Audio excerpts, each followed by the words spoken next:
Hi, this is Barry Anderson from the Trade Ideas Live Trading Room. It is Wednesday, June the 3rd. This is the address to get into our room, and you can log in with your Facebook or your Twitter account.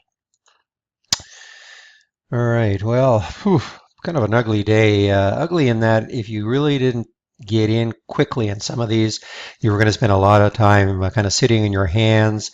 I saw a lot of stocks that were in little consolidation patterns.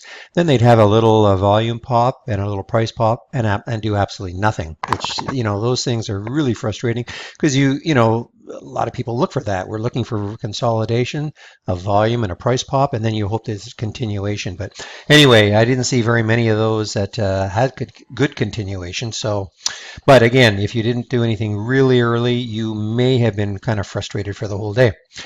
So let's see what happened for me today. Well, Gevo actually, now when I completed the video yesterday, I went back into the room, and in the room I basically said that I was going to take Gevo as a swing. I took it late, and I took it right here. Here's that right about here, just before 4 o'clock. Here's 4 o'clock. I took the trade at 383. It got as high as 399 in the post market, but I was just going to hold on. I was really thinking this is the type of thing that I really like. The stock closed near the high of the day. Obviously, it was on a very big up day, a lot of volume, etc. Usually, excuse me, that can spell some good positive instant new or instant pops for the next day. So when I woke up this morning, I was really hoping that this was going to be over $4. And at one point, it was at 405. This is the pre-market right here. Got up to 405, and then just drifted down. And I basically, did get back up to 406 here, but I was hoping for a lot more extenuation. But ended up selling for a loss right here at 370, and it's really done nothing since then. So definitely a disappointment. Now my other swing is doing okay. I am in at, now I sold some yesterday at, so it's still at 870. I sold some yesterday at 850. I am in, I think it's marked here. Yeah, I'm in at 821 from yesterday. So I'm still holding ERN as a swing. And, right so far it's giving me no reason to get out of it. A little bit choppy right here, but overall I think I'm still going to hold it. I guess if it goes back down below 850, I'd probably dump it. Now, not a bad trade here, the AMMB trade. AMMB came from the 30-minute opening range break right here. Now, this is the fundy long. Now, if you want this one, you just have to email me, info@trade-ideas.com. This is still a 30-minute opening range break, but it has some fundamental filters put into it. And so AMMB was alerted right at just after 10 o'clock at 97.22. So here's 10 o'clock. So it was alerted right around right here, 97.22 right here. Came back down, came back up, and I ended up taking the trade right here at 97.60. Turned out to be pretty good. Very quick trade. I mean, these are 5-minute candles. I was out when it broke through 98. I took some out at 98.19. Finally got my dollar trade. Made $1.02 on this part at 98.62, and then as it came back down, I sold the rest at 98.38. So that trade turned out very well. Again, very quick. I mean, certainly less than 15 minutes. I was in and out of that one. Now, unfortunately, because the timing was just about the same, I missed VLTC, and that was a real shame. You see, VLCC triggered at 10:01, and AMMB triggered at 10:04, and I was kind of watching AMMB. Well, I was watching VLTC, of course, but VLTC can be really whippy, and it's been in the news, of course, in the last couple of months, I guess. But it did trigger at 673 at 10 o'clock, and let's see. This is what it did. So it triggered right here, came back down to 656, kind of lost sight of it. Remember, I'm probably watching AMMB, and but boy, it really this was definitely the trade of the day. 673 Again, 673 is here, and it got as high up here at 789. So over $1 on a stock that's under $10, a tremendous percentage increase. You know, on this one, if it could have got in here, definitely would have held up here, maybe sold some here, and then held on for the rest. So, you know, definitely a big miss. Looks like it's wanting to go through 8 right now. Has to be watched now going forward. Let's just take a look at the daily chart on it. Yeah, you see now, I mean, this is beautiful. You got all these days. I mean, if you don't know the story, right around here is when it was disclosed that Carl Icahn, excuse me, held over 50% of this company. The stock was trading under $1. It popped, a little bit of pullback, and then it just took off. I mean, we're talking for a stock under $1 all the way. I mean, can you believe it, to $21 in just a few trading days?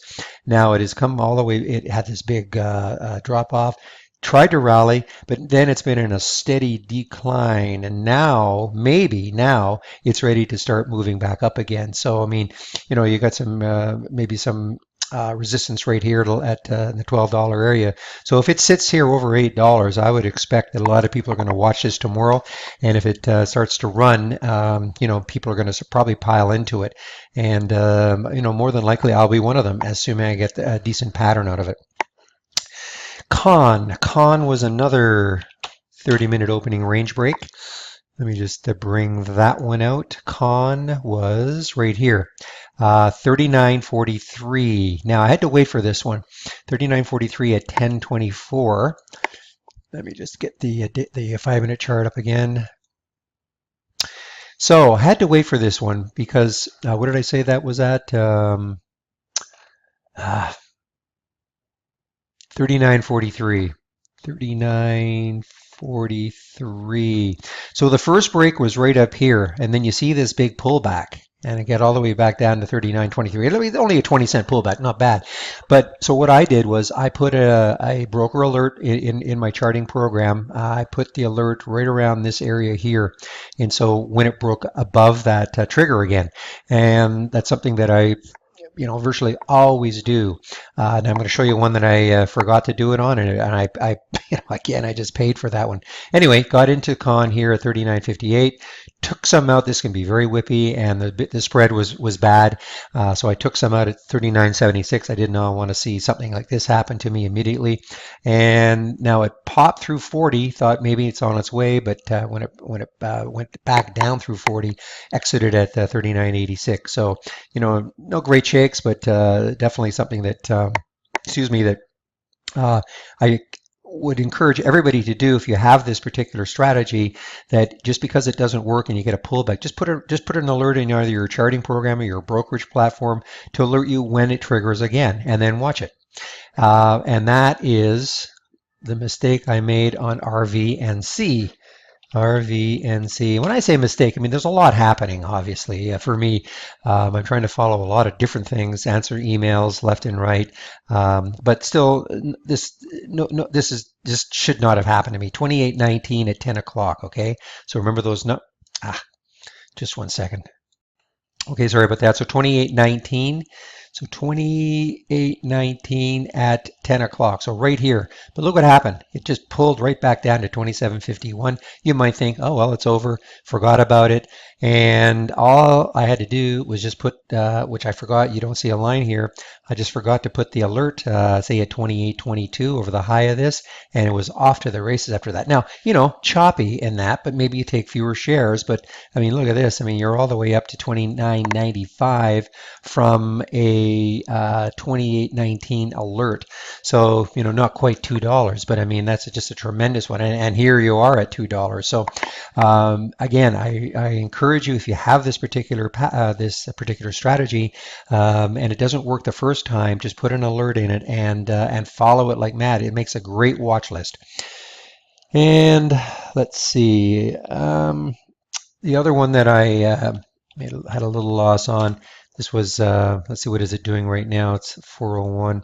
Yeah, I mean, this was a high flyer in the morning. Tried to get in here, and I think also it was one of the alerts. Right. I know it's around here. Just 1 second again. Yeah, excuse me. Yes, it is another one of the 30-minute opening break alerts, opening range break alert at 11:19. So a little bit later, 4:01. So 11:19. So it happened right in this area here. Um, I watched it go up. It came back down, broke down, back down through four. I tend to try to do that. A lot of times I do not take the alert on the first break, and this is a case where I didn't. Took it here at 408. Looked like it wanted to run, and it just didn't. And I would stop myself out at 399. And it's just been kind of choppy, so it's definitely not anything to write home about. There was one other one that I completely missed. I mean, these alerts are really, in fact, these alerts are really, really good.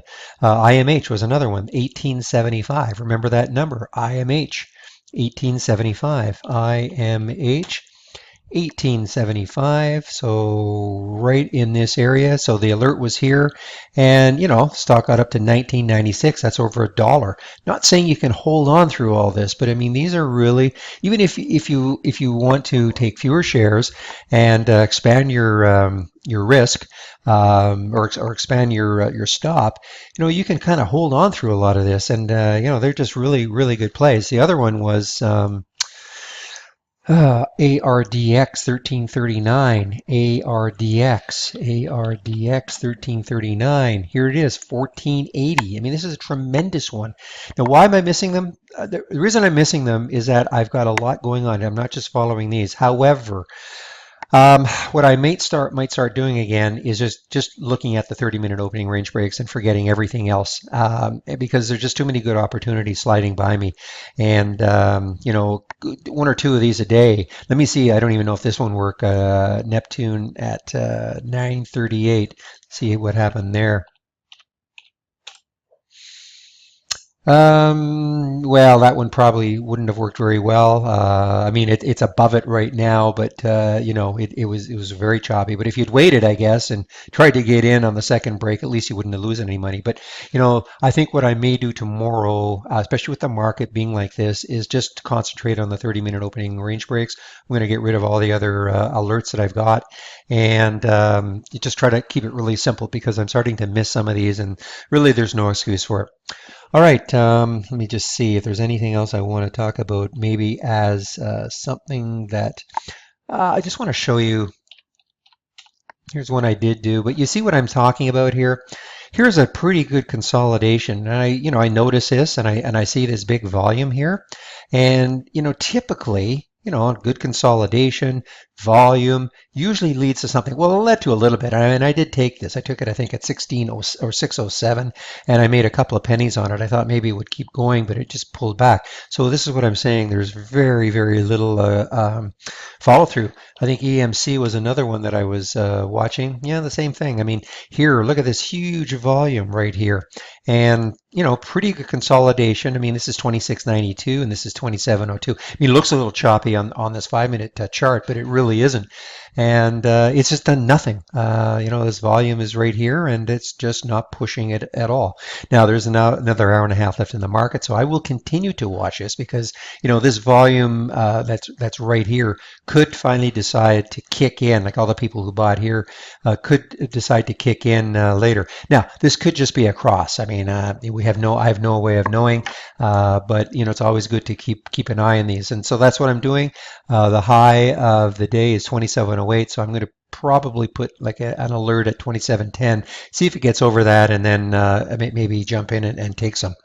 All right, that's it for today. So let's just bring back the cover page. Tiring. It's very tiring to watch a lot of these consolidations, volume pops, and then nothing happens. But anyway, you just got to try to make the money in the first hour anyway, and then you're not trying to make something happen on some marginal plays later on. All right. Again, this is the address to get into the room, and you can log in with your Facebook, your Twitter account, and I hope to see you in the trading room tomorrow.